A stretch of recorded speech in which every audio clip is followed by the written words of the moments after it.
درود شریف پڑھیے۔ اللہم صلی علی سیدنا مولانا محمد وعلی آل سیدنا مولانا محمد صلاۃ تنجینا بها من جمیع الاحوال والآفات وتقضی لنا بها جمیع الحاجات وتطہرنا بها من جمیع السیئات وترفعنا بها عندک اعلی الدرجات وتبلغنا بها أقصى الغايات من جميع الخيرات في الحياة وبعد الممات إنك على كل شيء قدير رب اشرح لي صدري ويسر لي أمري واحلل عقدة من لساني يفقهوا قولي رب اشرح لي صدري ويسر لي أمري واحلل عقدة من لساني يفقهوا قولي رب اشرح لي صدري ويسر لي أمري واحلل عقدة من لسانی یفقهوا قولی یا رب زدنی علما سبحانک لا علم لنا الا ما علمتنا انک انت العلیم الحکیم بسم اللہ الرحمن الرحیم عن ابی ہریرۃ رضی اللہ عنہ عن رسول اللہ صلی اللہ علیہ وسلم انہ قال قال اللہ عز وجل أنا عند ظن عبدي بي وأنا معه حيث يذكرني والله لله أفرح بتوبة عبده من أحدكم يجد ضالته بالفلاة ومن تقرب إلي شبرا تقربت إليه ذراعا ومن تقرب إلي ذراعا تقربت إليه باعا وإذا أقبل إلي عبدي وإذا أقبل إلي يمشي أقبلته إليه أهرول أو كما قال عليه الصلاة والسلام أخرجه الإمام مسلم في صحيحه في كتاب التوبة۔ دوستو بزرگو، سب سے پہلے اللہ کا شکر ہے ان گنت لا تعداد، بلکہ یوں کہہ لیجئے کہ اتنی بار اللہ کا حمد ہے جتنی بار آج تک حمد کرنے والوں نے حمد کی ہے، اور اللہ کے حضور میں مزید اتنی بار حمد ہے کہ قیامت تک حمد کرنے والے اس کی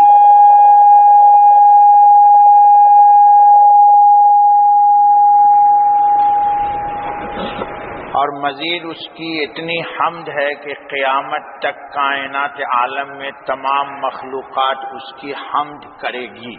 اللہ ہماری طرف سے اس حمد کو قبول فرما لے۔ آپ کے سامنے اس وقت 2 جمعہ کے نعرے کے بعد ایک حدیث تلاوت کی گئی ہے۔ اس کو امام مسلم نے کتاب التوبہ میں اس کی تخریج کی ہے۔ اس حدیث میں کئی مضمون وارد ہوا ہے۔ سب سے پہلا مضمون تو اس میں ہے انا عند ظن عبدی بی۔ اللہ فرماتے ہیں کہ میں اپنے بندے کے گمان کے ساتھ ہوں جیسا وہ میرے ساتھ گمان رکھتا ہے۔ دوسرا مضمون آیا وَأَنَا مَعَهُ حَيْثُ يَذْكُرُنِي، کہ میں اپنے بندے کے ساتھ ہوتا ہوں جب وہ مجھے یاد کرتا ہے۔ تیسرا مضمون آیا کہ اللہ افرح بتوبۃ عبدہ من احدکم یجد ضالتہ بالفلاۃ۔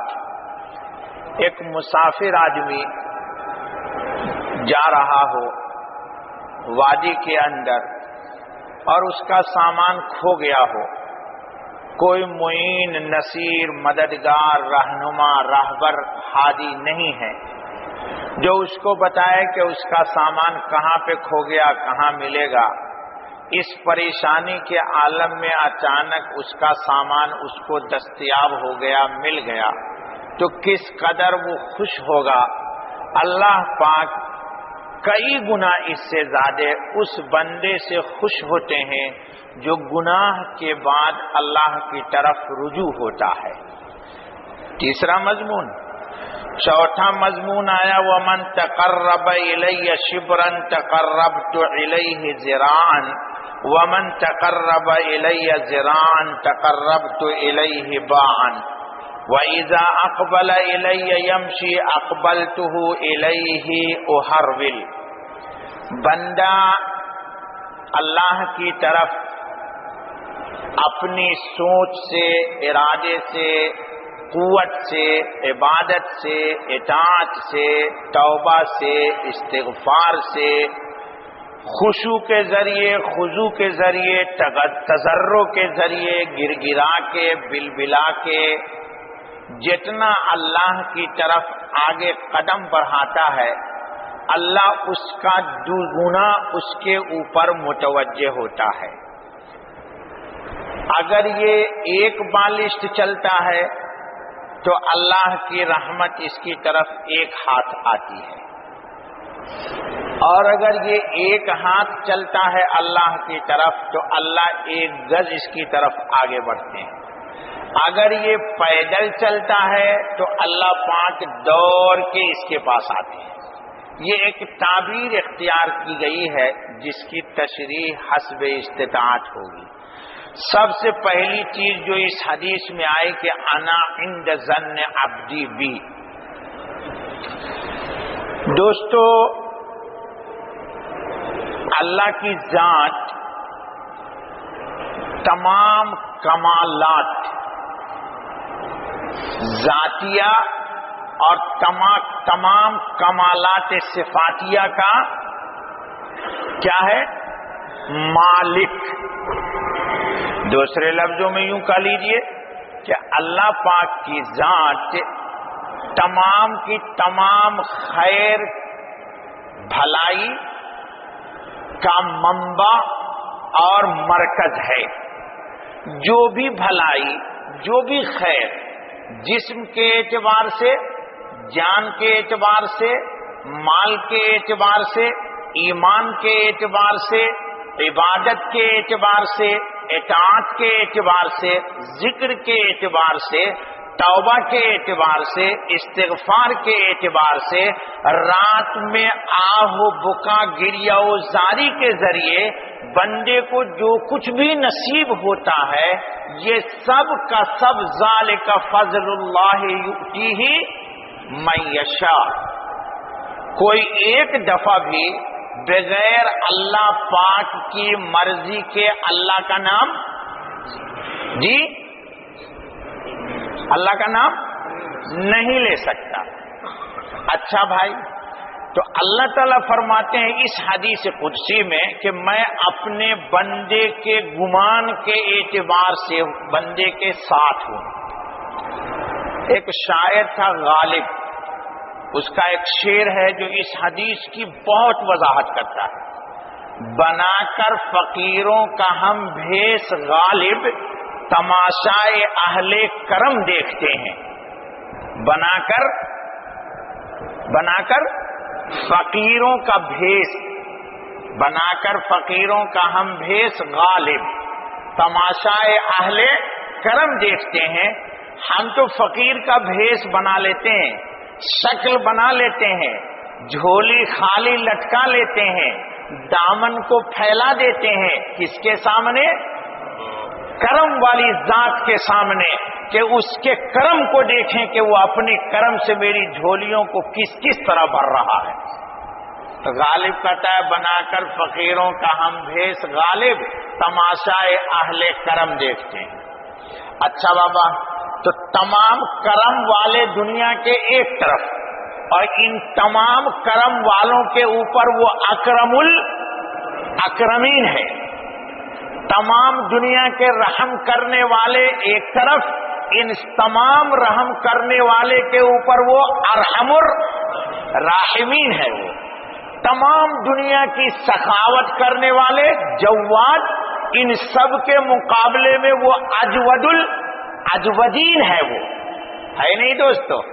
اچھا بابا، تو اللہ پاک فرما رہے ہیں کہ میرا بندہ میرے ساتھ جو گمان کرتا ہے میں اس کے گمان کے ساتھ معاملہ کرتا ہوں۔ حدیث کو سمجھنے سے پہلے یہ جو آیا انا عند ظن عبدی بی، دو چیز یاد رکھ لیجیے۔ ایک ہے اللہ کی رحمت پر اعتماد، اللہ کی رحمت پر 2-3 ہفتے پہلے بھی گفتگو ہوئی تھی، یاد ہونی چاہیے آپ کو، پیچھے نہیں لوٹاؤں گا۔ ایک اللہ کی رحمت پر اعتماد، اور دوسری اللہ کی قدرت پر یقین۔ یہ دو چیز کو آپ آج سے اپنا لیجئے، اللہ کی رحمت پر اعتماد اور اللہ پاک کی قدرت پر یقین۔ جب یہ دو چیزوں کا بندے کو یقین ہو جاتا ہے تو اللہ کی رحمت کا نزول اس بندے پہ شروع ہو جاتا ہے۔ مثال کے طور پر ایک آدمی بہت بڑا گنہگار ہے، بہت بڑا گنہگار ہے، تو اس کو چاہیے کہ جب اللہ کے حضور میں اپنے گناہوں سے توبہ کرے تو یہ یقین رکھے کہ اللہ کی دریائے رحمت کے مقابلے میں میرے گناہ، اللہ تعالیٰ اپنی دریائے رحمت میں ہم سب کو غرق کر دے، کہو آمین۔ ارے سمندر میں نہیں بابا، دریائے رحمت میں اللہ مجھے ڈبا دے کہ سر سے لے کے پاؤں تک سب ہمارے رحمت ہی رحمت ہو جائے، سر سے پاؤں تک رحمت ہی رحمت ہو جائے۔ تو اب جب وہ بندہ اللہ کے حضور توبہ کرتا ہے کہ یا اللہ میں تو ہوں گنہگار، پر تو تیری رحمت میرے گناہ کے مقابلے میں کم ہے یا زیادہ؟ ارے بابا پوری دنیا کے تمام اولین آخرین، رطب یابس، جنات انسان، اول آخر، یہ سب کے سب گناہ لے کر کے آ جائیں تو ان سب کا گناہ ایک جگہ جمع کر دیا جائے تو اللہ کی رحمت بڑی یا ان کا گناہ بڑا؟ اللہ کی رحمت بڑی، اللہ کی رحمت بڑی۔ تو توبہ کرنے والا بندہ یہ یقین رکھے کہ اللہ کے سامنے میں نے اپنے دامن کو پھیلا دیا ہے، اللہ کے سامنے میں نے اپنے دامن کو پھیلا دیا ہے، اس کی رحمت جو ہے وہ ہمارے گناہ کے مقابلے میں زیادہ ہے، ایک بات۔ دوسری چیز یہ کہ وہ میرے گناہ کے مغفرت کرنے پر، معاف کرنے پر قادر ہے، عاجز نہیں ہے۔ یعنی ایسا نہیں ہے کہ میرا گناہ اس کی بس سے باہر ہے۔ یہ دو چیز کا جب بندہ یقین رکھے گا تو اب اس کو اعتماد آ جائے گا کہ اللہ نے یقیناً اپنی رحمت سے میرے گناہ کو مٹا دیے، اور اللہ کی قدرت کے مقابلے میں میرے گناہ ختم ہو گئے، اللہ نے میری توبہ قبول کر لی، اللہ نے میری دی۔ ارے بابا قرآن پاک ہی میں ہے کہیں پہ یہ آیت کہ وَهُوَ الَّذِي يَقْبَلُ التَّوْبَةَ عَنْ عِبَادِهِ، قرآن کی آیت ہے نا۔ اللہ تعالیٰ ایک جگہ فرماتے ہیں کہ وَمَن يَغْفِرُ الذُّنُوبَ إِلَّا اللَّهُ، یہ بتا کہ تیرے گناہ کو معاف کرنے پر اللہ کے سوا کوئی قادر ہے؟ تیرے گناہ کو اگر ختم کر سکتا ہے تو وہ کون ہے؟ اللہ کی ذات، ایک بات۔ دوسری چیز کیا بتایا قرآن نے؟ وَهُوَ الَّذِي يَقْبَلُ التَّوْبَةَ عَنْ عِبَادِهِ، اللہ کی ذات وہ کریم ذات ہے کہ وہ اپنے بندے کے توبے کو کیا کر لیتا ہے؟ قبول کر لیتا ہے۔ بندے کی توبہ کے قبول کا کیا مطلب دوستو؟ گناہ ہو گیا مجھ سے یا کسی سے، دل میں یہ جو خیال آیا نا کہ اللہ سے معافی مانگ لینا چاہیے، دل میں جو یہ خیال آیا نا کہ معافی، یقین جانیے بزرگوں نے لکھا ہے کہ دل میں یہ خیال آنا کہ گناہ کی معافی مانگ لینا چاہیے، یہ خیال بھی اللہ اس لیے ڈالتے ہیں کہ اس کے گناہ کو معاف کر کے اس کی توبہ کو قبول کریں گے۔ یہ ہر کسی کو کیوں نہیں ڈال دیتا دل میں؟ احساس کا ہو جانا یہ دلیل ہے اس بات کی کہ اللہ ہی نے یہ احساس پیدا کیا ہے، لہذا وہی میری توبہ قبول کرے گا۔ اس لیے اللہ تعالیٰ کے ساتھ حسن ظن رکھنا چاہیے، اللہ تعالیٰ کے ساتھ حسن ظن رکھنا چاہیے۔ جب بندہ اللہ کے ساتھ حسن ظن رکھے گا تو اللہ اپنے بندے کے گمان کے مطابق ہی اس کے ساتھ معاملہ فرمائیں گے۔ اس کی بہت میں نے مثالیں دی ہیں آپ کو، پہلے بھی اس سے مناسبت سے درس ہو چکا ہے۔ میں نے کہا مجھے پانی پلاؤ، تو آپ پانی دیتے ہیں، پانی پینے کی چیز ہے نا بھائی، چائے بھی پینے کی چیز ہے، لیکن پانی کے مقابلے میں مجھے چائے نہیں دیتے آپ۔ تو میں آپ سے مانگوں کہ دوست مجھے پانی پلاؤ، تو ایسا کوئی بھی اس مجمع میں ہوگا جو مجھے پیشاب لا کے دے دے؟ جی بولیے نا بابا۔ تو دوستو انسان دشمن سے بھی دشمن اگر پانی مانگا جائے تو وہ اس کو پانی ہی دینا اپنی نجابت، شرافت، وقار، انسانیت سمجھتا ہے۔ تو اللہ سے مانگو گے ہدایت، وہ دے دے گا گمراہی۔ گمان رکھو گے جنت کا اور دے دے گا جہنم۔ گمان رکھو گے نور تقوی کا اور دے دے گا ظلمات کفر۔ یہ ممکن نہیں ہے۔ اللہ اپنے بندے کے گمان کے ساتھ اس کے ساتھ معاملہ کرتا ہے۔ اگر گمان میں اس کے خیر ہے، ان ظن خیرا فخیر و ان ظن شرا فشر، اگر یہ اللہ کے ساتھ اچھا ہی امید رکھتا ہے۔ چنانچہ نبی اکرم صلی اللہ علیہ وسلم نے ایک جگہ دعا مانگی ہے، اور شاید یہاں پر بہت سارے لوگوں کو یہ دعا یاد ہوگی۔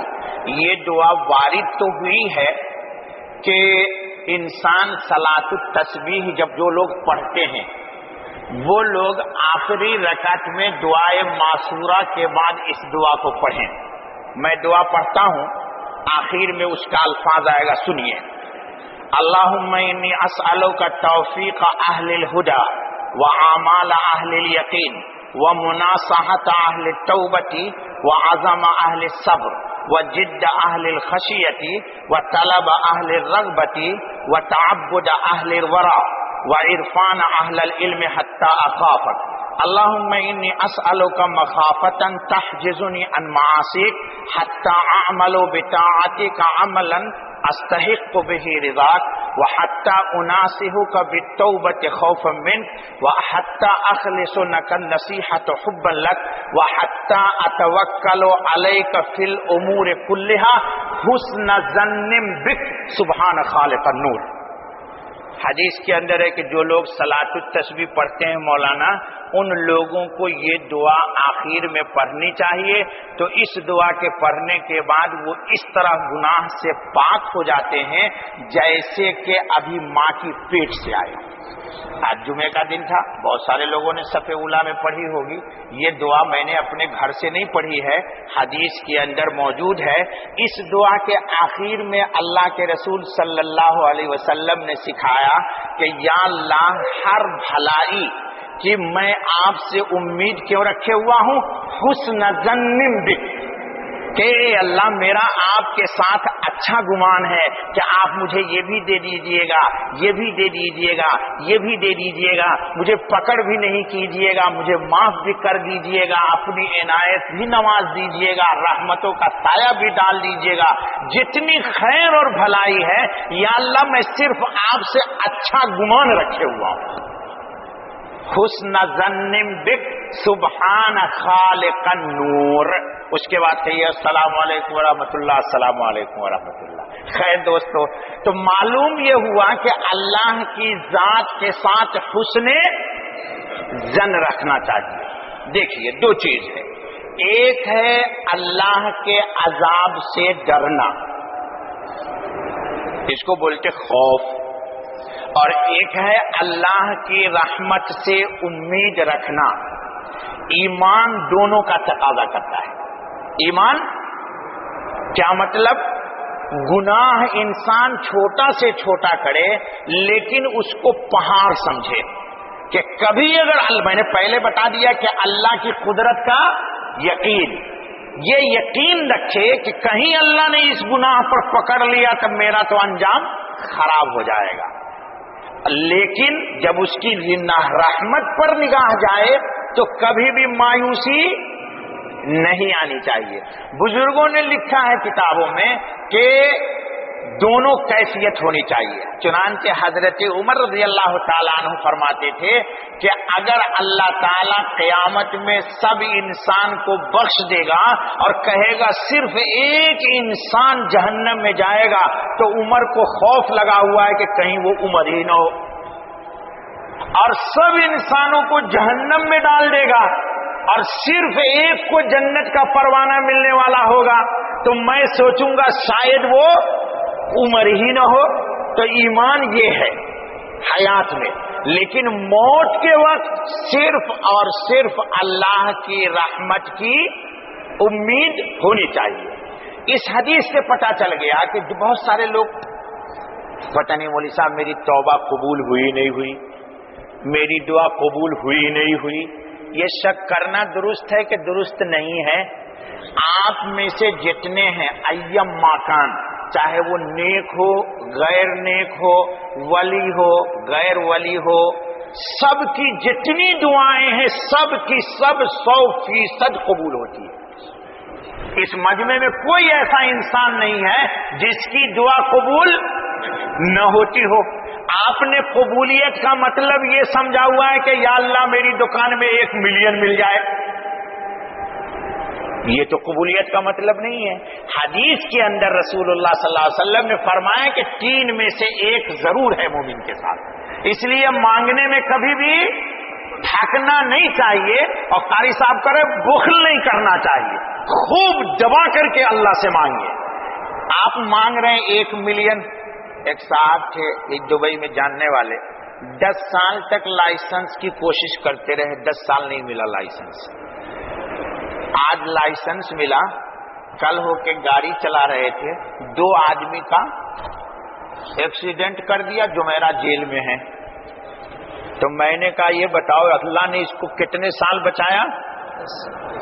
لیکن یہ پتہ نہیں کتنا ختم پڑھا ہوگا، کتنی مرغیاں کھلائی ہوگی مولویوں کو، کتنے بکرے کاٹے ہوں گے، کتنے ختم پڑھے ہوں گے، کتنے لوگوں سے کہا ہوگا.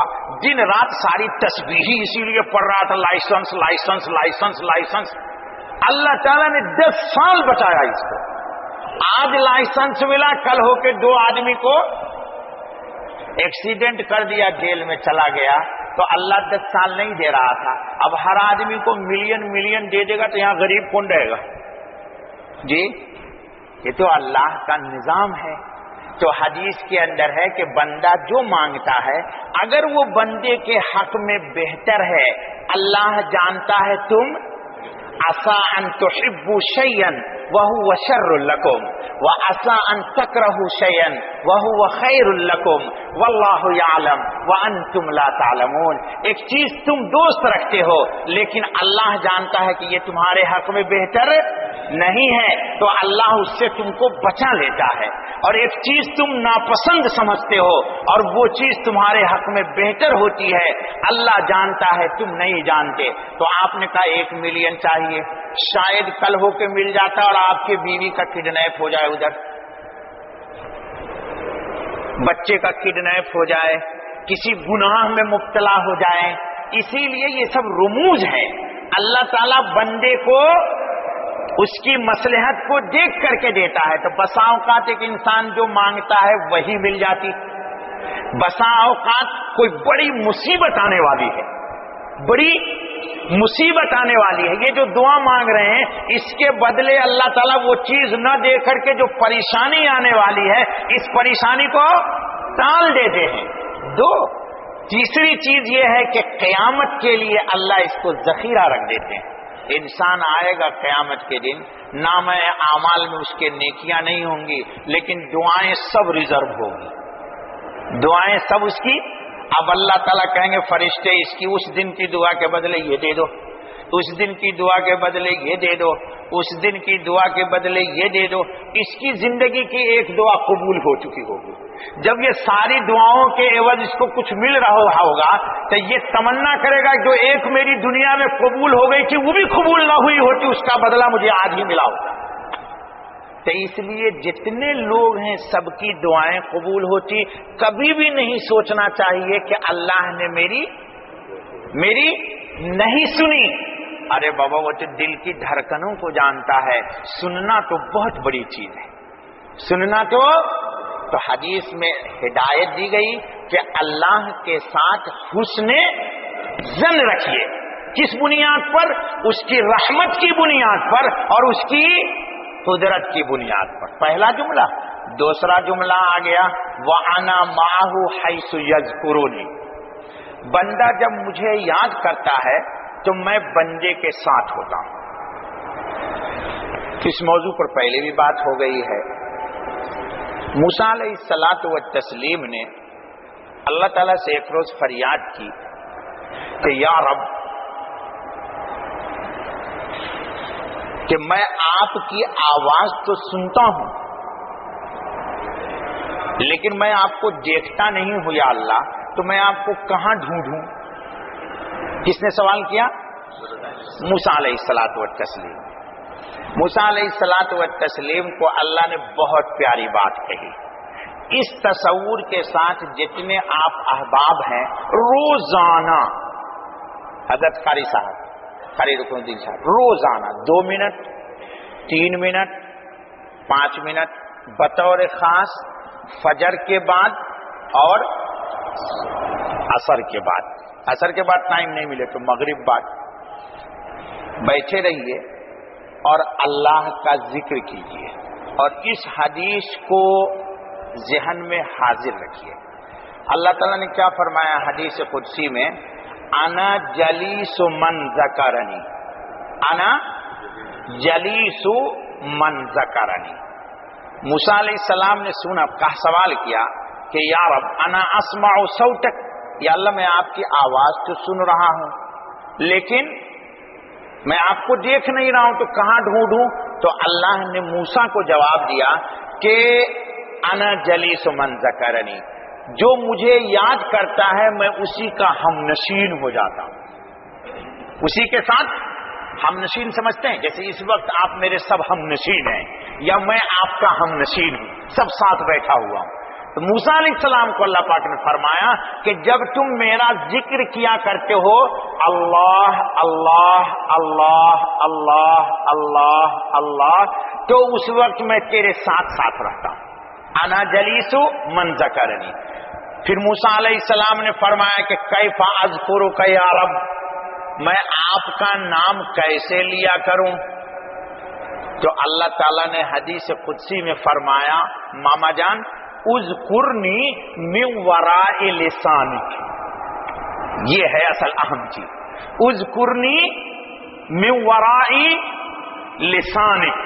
اس کا ذرا خیال رکھے گا آپ لوگ. کیا کہ موسیٰ زبان کے پیچھے سے مجھے یاد کر، کیا مطلب؟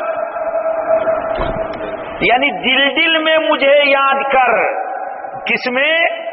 ہائے ہائے ہائے ہائے ہائے ہائے ہائے ہائے. کیا فرمایا؟ دل دل میں مجھے یاد کر. کیوں؟ من ذکرنی فی نفسی ذکرتہ فی نفسی.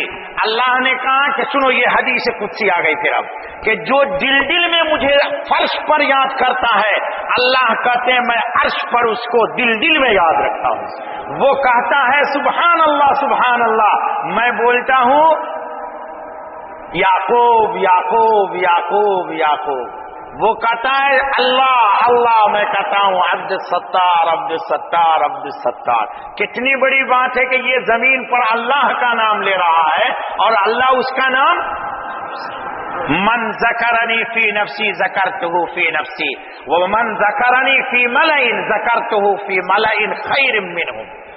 اور جو مجمع میں مجھے یاد کرتا ہے تو میں اس کا آسمان پر فرشتوں کے مجمع میں ذکر کرتا ہوں کہ میرا بندہ زمین میں بیٹھا ہوا ہے غریر مسجد میں جو اللہ اللہ کر رہا ہے. فرشتوں تم بھی یاد رکھو کہ قیامت کے دن جب یہ مجھے ملے گا تو میں اس کو یاد دلاؤں گا کہ فلاں دن فلاں تاریخ کو اتنے بج کے اتنے منٹ پر اتنی دیر تم نے مجھے یاد کیا تھا زمین پر، میں تمہارا رب تمہیں یاد رکھے ہوا ہوں اور عرش پر اس کو بتا دوں گا کہ تم مجھے دنیا میں یاد رکھے ہوا تھا.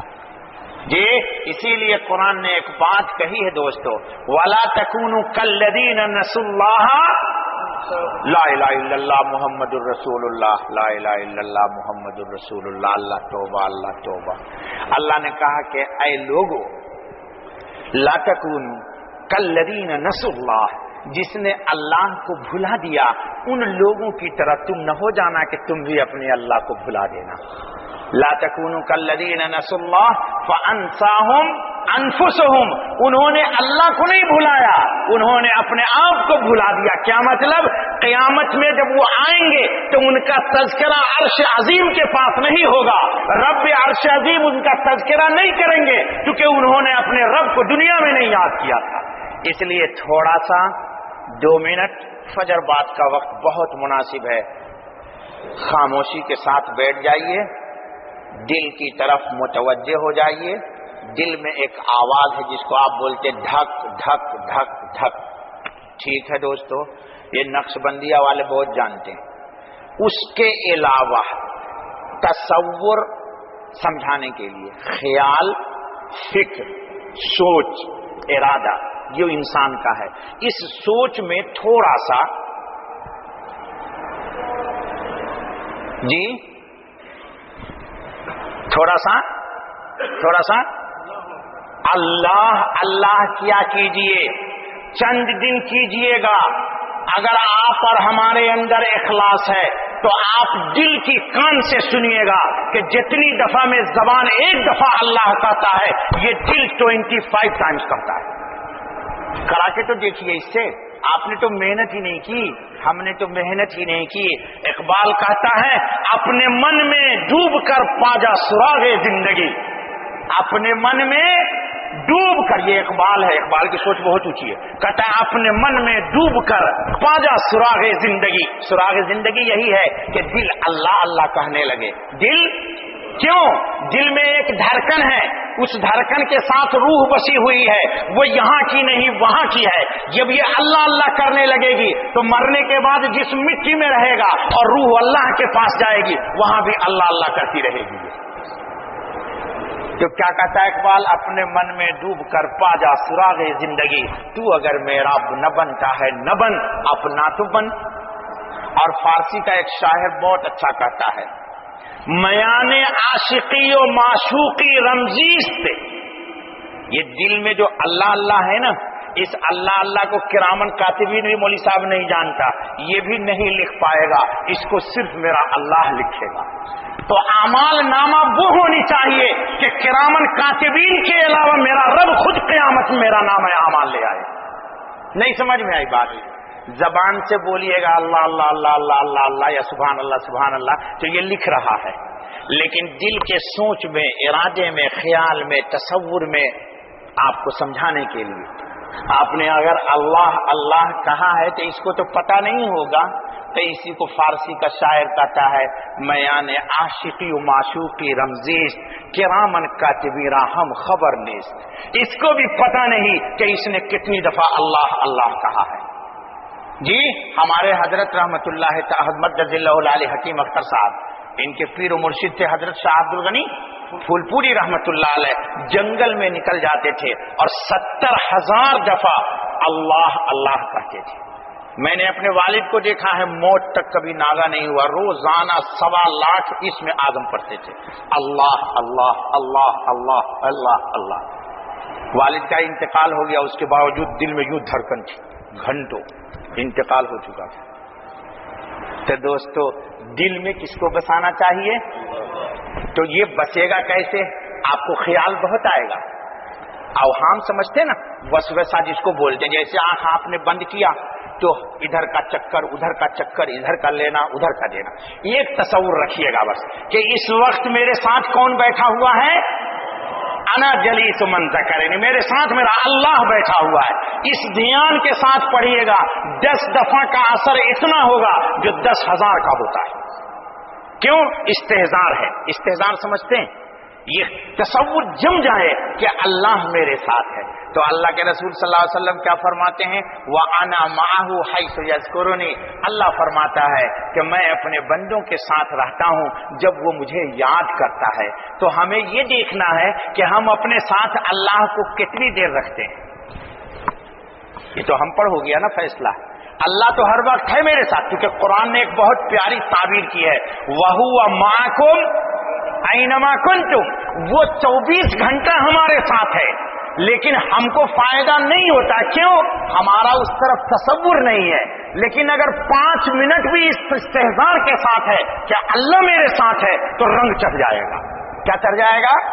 رنگ چڑھ جائے گا۔ حالانکہ اللہ تو ہر وقت میرے ساتھ ہے، وَهُوَ مَعَكُمْ أَيْنَمَا كُنْتُمْ وَلَٰكِن لَّا تُبْصِرُونَ، تم نہیں دیکھتے ہو، اللہ تمہارے ساتھ ہے۔ لیکن جب آپ تصور جمائیں گے 1 دن 2 منٹ، پھر خلل ہو گیا، پھر تصور جمایا اللہ میرے ساتھ ہے۔ لیکن یہ کب ہوگا؟ دل اللہ اللہ کہہ رہا ہو اور تصور یہ ہو کہ اللہ میرے ساتھ ہیں، پھر اس اللہ میں بڑا مزہ آتا ہے، اس اللہ میں بڑا مزہ آتا ہے۔ بے شمار انسان کے فوائد ہوتے ہیں، رونگٹے کھڑے ہو جائیں گے، انگ انگ ایک وقت آئے گا کہ اللہ اللہ بولنے لگے گا۔ دوسری لفظوں میں ہمارے استاد پیر و مرشد فرمایا کرتے تھے کہ شیطان خیال کے راستے سے آتا ہے۔ شیطان کس کے راستے سے؟ خیال کے راستے سے آتا ہے، اور آپ نے خیال ہی کو ذکر کروانا شروع کر دیا۔ سمجھ میں آئی بات؟ ٹھیٹ اردو بھائی، اس سے میں سمجھانے پہ قادر نہیں۔ ہاں، سوچ، ارادہ، خیال، اسی راستے میں شیطان آتا ہے۔ بھائی بولتے خیال بانٹ دیتا ہے، بولتا ہے رفیق دکان میں چل، بولتا ہے چل بھائی وضو کرنا، ارے فلانے آدمی سے وعدہ کیا ہوا ہے، سارا وعدہ شیطان اسی وقت دلائے گا جب اللہ اللہ کرے گا۔ تو خیال ہی کو مقید کر دو ذکر کے ساتھ، تاکہ جس راستے سے وہ آ رہا تھا خلاص وہ راستہ ہی بند ہو گیا اس کا۔ جب خیال ذکر میں لگ جائے گا تو جسم کا ایک ایک انگ ایک وقت آئے گا کہ اللہ اللہ کہے گا۔ اسی کو ہمارے اولیاء کرام کہتے ہیں کہ اس کو سلطان الاذکار ہو گیا۔ کیا مطلب؟ اس کے جسم کے انگ انگ، بال بال، رونگٹے روگٹے، ایک ایک جسم کے ریشے ریشے سے یہ اللہ اللہ کی صدا کو سن لیتا ہے۔ تو اللہ کے رسول نے فرمایا کہ اس کا استحضار کیسے کرو گے؟ جب تم مجھے ذکر کرو گے، بغیر ذکر کے یہ استحضار نہیں ہوگا۔ بس بھائی وقت ہو گیا، انشاءاللہ یار زندہ صحبت باقی تو اگلے ہفتے۔ آپ حضرات سے ایک التجا ہے، دعا کر دیجئے۔ میری والدہ بقید حیات ہیں، لیکن آج ان کی طبیعت بہت خراب ہے۔ اگر میں چھٹی نہیں جا سکا تب تو اگلا درس ہوگا، اگر اچانک مجھے جانا پڑ گیا تو شاید اگلا درس بھی نہیں ہوگا۔ آپ حضرات دعا کیجیے اللہ تعالیٰ ان کو شفائے کاملہ عطا فرمائے اور ہماری ہر حال میں ان سے ملاقات ہو جائے۔ اللہم صلی علی سیدنا مولانا محمد وعلی آل سیدنا مولانا محمد افضل صلواتک بعدد معلوماتک وبارک وسلم علیہ۔ یا اللہ خطاؤں کو بخش دیجیے، درگزر کر دیجیے، فضل کا، کرم کا، عافیت کا، راحت کا معاملہ فرما دیجیے۔ اے میرے مالک، میرے اللہ، یہ جو میں نے ایک پیغام نبی پاک کے ذریعے آپ کی حدیث قدسی کا سنایا ہے کہ اے اللہ آپ ان لوگوں کے ساتھ ہوتے ہیں جو آپ کا ذکر کرتا ہے، اے میرے مالک تو ہمیں اپنی حضوری کا ذکر 24 گھنٹہ کرنے کی توفیق عطا فرما دے، اپنے حضور کی حضوری دائمی نصیب فرما دے۔ اے میرے مالک میرے اللہ، ہمارے بھی جسم کے ایک ایک بال و بن کو، جوڑ جوڑ، انگ انگ، بوٹی بوٹی، ریشہ ریشہ، خون کے ہر قطرے سے اپنے نام اللہ کو جاری کر دیجئے۔ اے میرے مالک میرے اللہ، موت تو ہر حال میں حق ہے، اپنے وقت پہ آئے گی، لیکن میرے مولا خوش نصیب ہیں وہ مومن مسلمان کی جن کی موت اس حال میں ہو، کیا آپ ان سے خوش ہوں؟ الہ العالمین ہمیں اپنے انہی خوش نصیب بندوں میں اپنے فضل سے شامل فرما لیجئے۔ اے میرے مالک میرے اللہ، میری والدہ کو صحت عافیت عطا فرما دے۔ یا اللہ ان کی زندگی کی تمام تر برکات کو ہماری زندگیوں میں داخل فرما دیجئے۔ یا اللہ محض اپنے فضل سے ہماری دعا کو قبول فرما لیجئے۔ سبحان ربک رب العزت عما یصفون وسلام علی المرسلین والحمد للہ رب العالمین۔ جزاک اللہ خیر دوستو۔ اللہ بھیا۔